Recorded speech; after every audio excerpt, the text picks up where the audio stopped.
Olá, eu sou Raul Ferraz e você está assistindo o videocast Habeas Data na coluna no portal de O Liberal.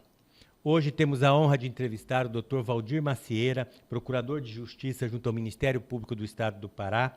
Atuou por 22 anos na defesa das pessoas idosas e pessoas com deficiência como promotor de justiça da capital. É autor de livros e especialista na área. Mestre em Direitos Humanos e Cidadania pela Universidade de Brasília e doutorando em Direito pela Universidade Federal do Pará. Olá, doutor Valdir. Olá, Raul Ferraz. É um prazer, uma honra estar aqui no programa Habeas Data para tratar de tema tão relevante e complexo.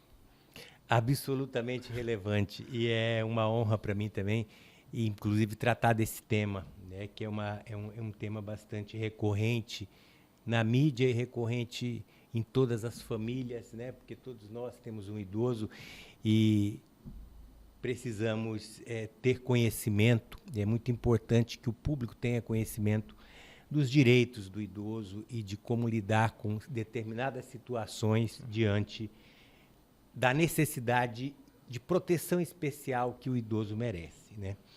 Nós sabemos, doutor Valdir, que a população no mundo vem crescendo de maneira significativa, principalmente nos chamados países do Ocidente, onde está inserido, inclusive, o Brasil.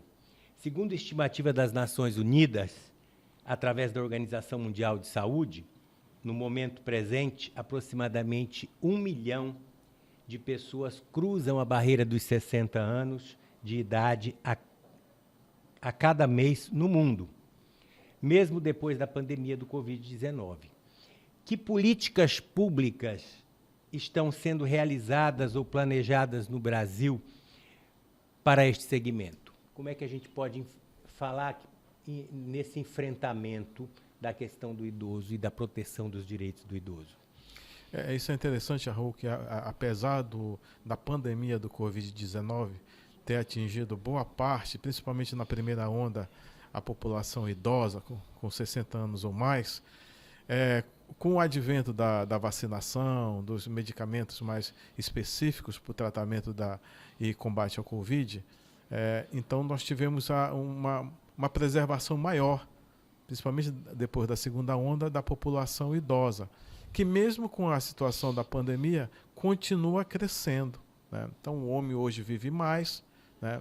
E por viver mais, nós necessitamos de políticas públicas específicas para esse segmento da sociedade. A nossa Constituição, né, é uma Constituição visionária, né, como dizia o Ulisses Guimarães, a Constituição Cidadã, trouxe no seu artigo 230, e pela primeira vez, em termos normativos constitucionais, no nosso ordenamento jurídico, o aspecto da proteção à pessoa idosa. Proteção essa que estende-se não somente à União, Estados e municípios, mas também à sociedade como um todo, né? E também à iniciativa privada. Então, a partir dessa luz trazida pela Constituição Federal de 88, nós temos então o advento da Política Nacional do Idoso, que é por volta de 1994, e aí vamos chegar até o Estatuto do Idoso, que agora é chamado Estatuto da Pessoa Idosa, que o termo correto hoje é pessoa idosa. Então, o Estatuto, ao contrário da Política Nacional do Idoso, que trazia várias vamos dizer, normativas, mas no sentido geral, o Estatuto do Idoso nos traz um avanço extraordinário no aspecto não só do direito substantivo, mas também no aspecto do direito instrumental, trazendo no seu bojo, né, medidas, né, que inclusive o Ministério Público e outros, como a Defensoria Pública, pudesse utilizar para serem efetivadas essas políticas públicas que estavam nas normativas, principalmente nessa Política Nacional do Idoso de 94 e também em outras leis esparsas e também repetida no Estatuto da Pessoa Idosa. Então nós temos um aspecto muito importante, que é o aspecto da saúde da pessoa idosa, né? Uma política pública específica. O idoso sofre de alguns algumas doenças que são específicas da idade, como diabetes, Alzheimer. Então, necessário políticas públicas na saúde para atender essa população, que não se reduz apenas a medidas terapêuticas, mas medidas preventivas. Sim. É o bem-estar, né? Então, você precisa prevenir. E uma das políticas públicas fundamentais é a criação de casas-dias, de centros-dias, que possam estimular atividades aos idosos, que vão desde atividades físicas, mentais, cognitivas, para que o mesmo tenha uma condição, uma qualidade de vida digna, inclusive no aspecto da alimentação e da acessibilidade. Né? Perfeito.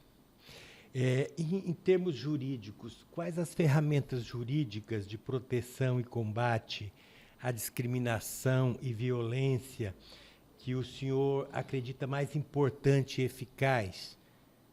E como acionar as autoridades para a proteção do idoso vítima de violência?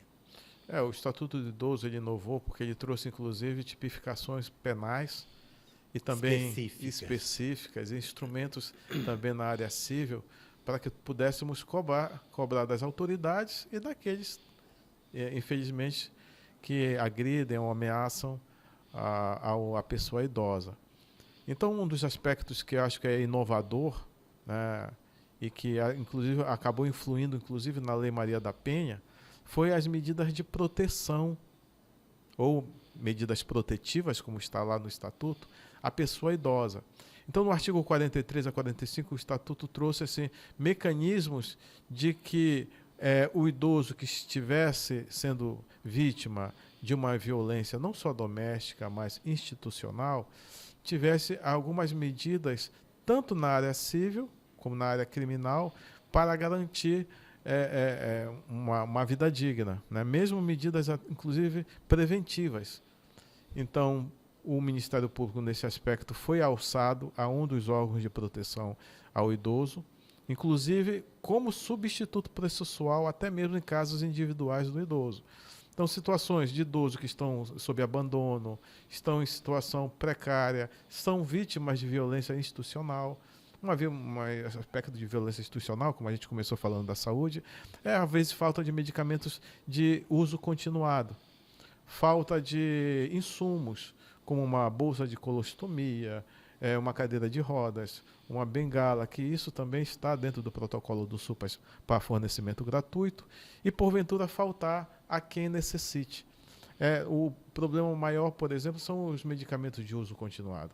Então trouxe esses... E muitas vezes é caro, né? Exatamente. Então trouxe medidas que não se reduzem somente a medidas judiciais, mas também instrumentos para a atuação extrajudicial do Ministério Público. Sim, como também da Defensoria Pública hoje, né, que com as mudanças também legislativas passaram a ter também atribuições semelhantes ao Ministério Público na proteção também desses grupos vulnerabilizados.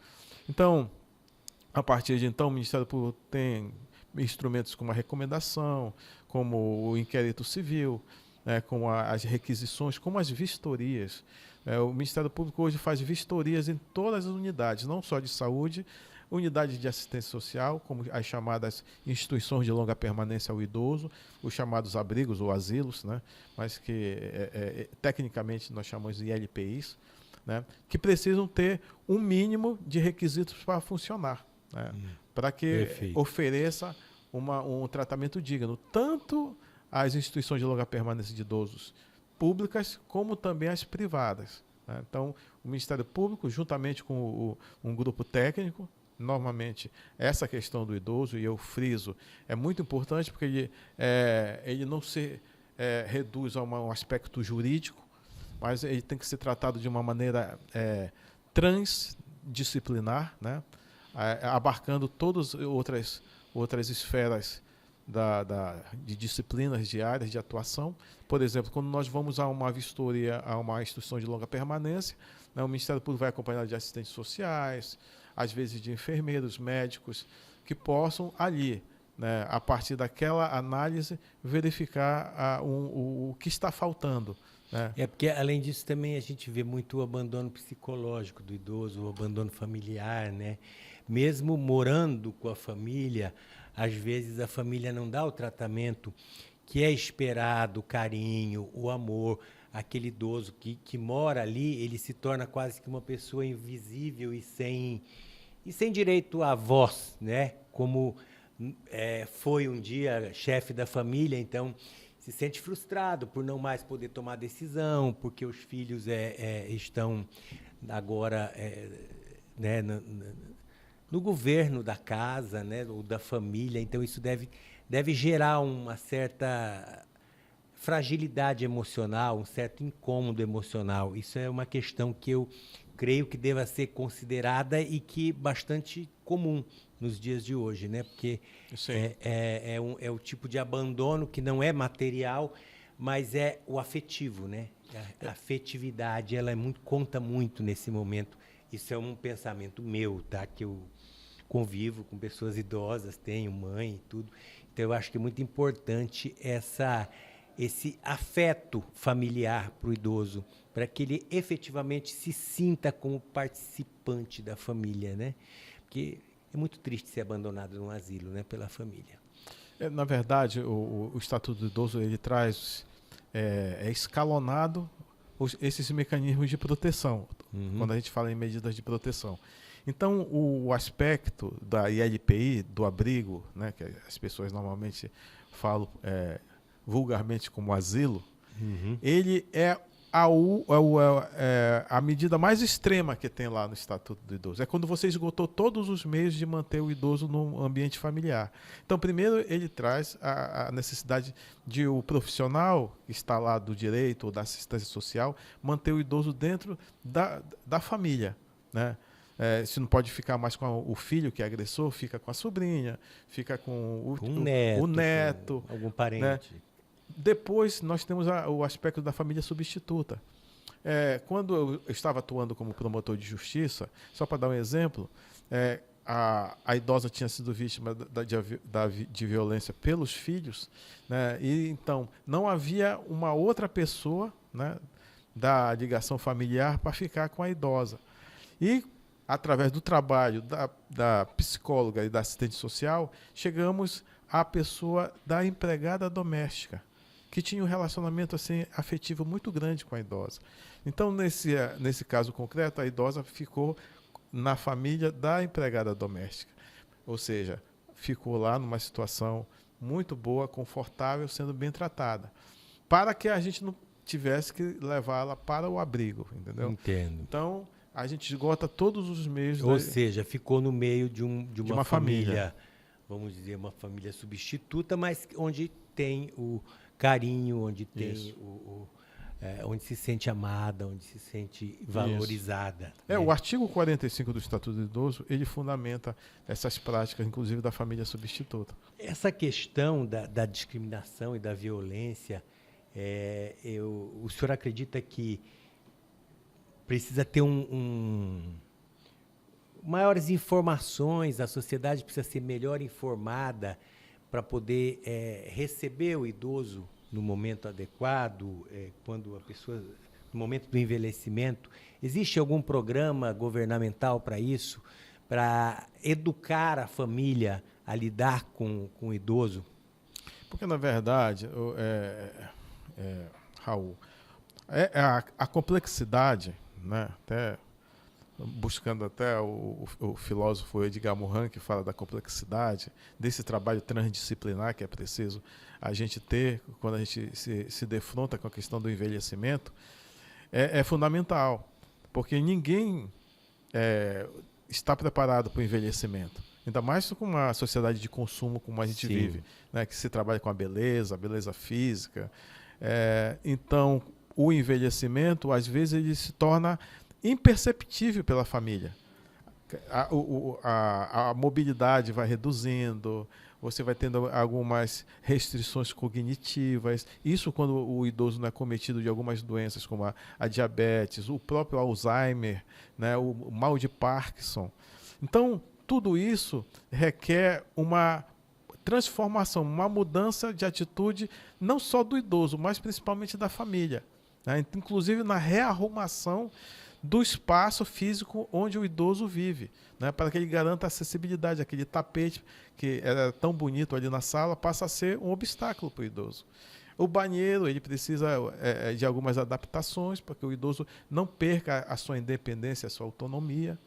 Então, essa complexidade que se dá, às vezes, essa falta de informação, de conhecimento, ela é fundamental para que essa família possa ter condições de um tratamento humano, digno para o idoso, né? Então, não se percebe, por exemplo, que é necessário mudar a alimentação da família. Não que, ou seja, o idoso vai precisar de uma alimentação diferente daquela que usualmente a família consumia. Então, ao invés daquela carne assada, com aquela feijoada, vai ter que comer uma comida sem sal, mais leve, tá entendendo? Então, isso passa também por informações, por capacitação e qualificação. E a gente sempre discute, a nível dos movimentos sociais, os conselhos estaduais e municipais do idoso, que são também instrumentos fundamentais, né, porque são compostos de pessoas especializadas, e, inclusive por idosos, para formatar uma política pública, uma ação afirmativa para um bem-estar do idoso. Eles trabalham com essa necessidade de nós inserirmos, né, nas faculdades, nas escolas, essas disciplinas específicas sobre o envelhecimento, como é o caso, né, em algumas faculdades de medicina, de enfermagem, cursos de saúde em geral, de saúde, né? De geriatria, o aspecto da gerontologia, que aí pode ser em outros cursos, como de serviço social, de psicologia, para que você possa já ir trabalhar também disciplinas mais, vamos dizer, mais optativas, ou, vamos dizer, palestras modulares em escolas públicas, escolas privadas do ensino médio, para que os jovens também, né, passem a se abeberar dessas informações sobre o envelhecimento. Não só para si, mas principalmente para cuidar bem do seu pai e do seu avô, porque às vezes até o próprio... todos nós queremos viver muito, né? Sim, claro. Então, para viver muito, a gente precisa viver com qualidade. E para chegar ao envelhecimento de qualidade, nós já temos que nos preparar desde a tenra idade. Exatamente. Às vezes tem a questão do próprio idoso que não consegue absorver, né, a nova condição, a condição dele como idoso, que não possibilita mais que ele faça algumas coisas. Então, é muito comum que o idoso teime com a família em querer fazer algumas atividades que já não são mais possíveis em razão da questão, né, física, e que ele não pode mais, por exemplo, dirigir. Tem idoso que não tem mais condições de dirigir, quer dirigir. Tem idoso que não tem mais condições de fazer algumas tarefas domésticas e quer fazer, né? Então, a família, eu creio, tá? Isso é uma visão muito minha, que tanto a família quanto o idoso tem que ter essa consciência. Então, esse trabalho de educação, tanto para o idoso como para a família, para que ele possa, cada um, reconhecer o limite um do outro, né? Porque é difícil para um pai ou para uma mãe que sempre foi o provedor da família, de repente ele sai dessa condição e passa a ser provido. Por mais que não seja no sentido financeiro, mas assim, de deslocamento, de depender de alguém para ir no banheiro, de ter que mudar de roupa por um cuidador ou por alguém da família. Então, isso atinge muito psicologicamente. E essa questão, ela é muito fina. A família precisa ter muito cuidado para tratar disso, para não aumentar ainda mais a questão da emocional, né, que atinge o idoso.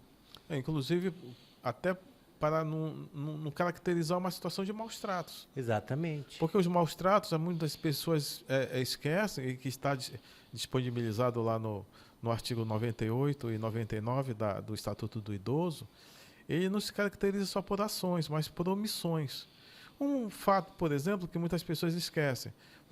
O idoso, que está cometido de diabetes ou de uma doença grave, ele precisa estar constantemente monitorado na unidade, na UPA, na unidade de saúde, ou até mesmo em consultas médicas regulares. Então, se você abandona, de certa forma, o idoso nesse aspecto da saúde, é uma caracterização de maus tratos, porque você vai agravar a saúde do idoso. Então, muitas situações que às vezes a gente chegava e na vistoria, não só nas LPIs, mas também em situações de denúncia, que é muito importante também, os canais de denúncia, como o 181, né, aqui do Pará, Sim. e o Disque 100, o Disque Direitos Humanos, que funcionam, Raul. Nós recebemos muito no Ministério Público, denúncias que são encaminhadas através do Disque Denúncia, o 180, e também do Disque 100, que são situações, às vezes, que estão ocorrendo entre quatro paredes. E muitas dessas situações, como se diz, se faz por omissão, por abandono do idoso dentro da sua própria casa, e principalmente em relação à alimentação e cuidados na área da saúde. Perfeito. Tem uma outra questão, doutor, que é a Seguridade Social, prevista no artigo 194 da Constituição Federal, para principalmente garantir uma saúde e aposentadoria ou pensão digna ao idoso. E isso é um dos grandes nós em nossa República. Qual a sua percepção sobre essa problemática? Veja só, o aspecto, quando a gente fala de Seguridade Social, a gente às vezes esquece que ela engloba uma tríade, né? Saúde, a previdência e assistência social. Eu falei já um pouco do aspecto de saúde, que nós temos aí portarias normativas no sentido de um tratamento específico para o idoso na área da saúde, né? Mas nós temos os outros dois aspectos, né? O aspecto da assistência social. Então, nós temos idosos que não necessariamente tiveram uma atividade laboral com carteira assinada, né? Ou um servidor público, né? Então, ele fica descoberto da Previdência Social.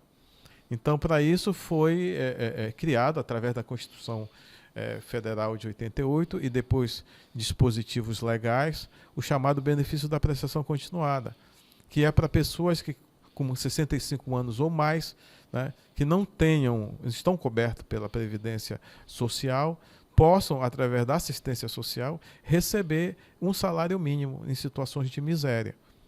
Mas no aspecto da Previdência, mesmo com a reforma previdenciária, nós temos aí um orçamento que deveria funcionar.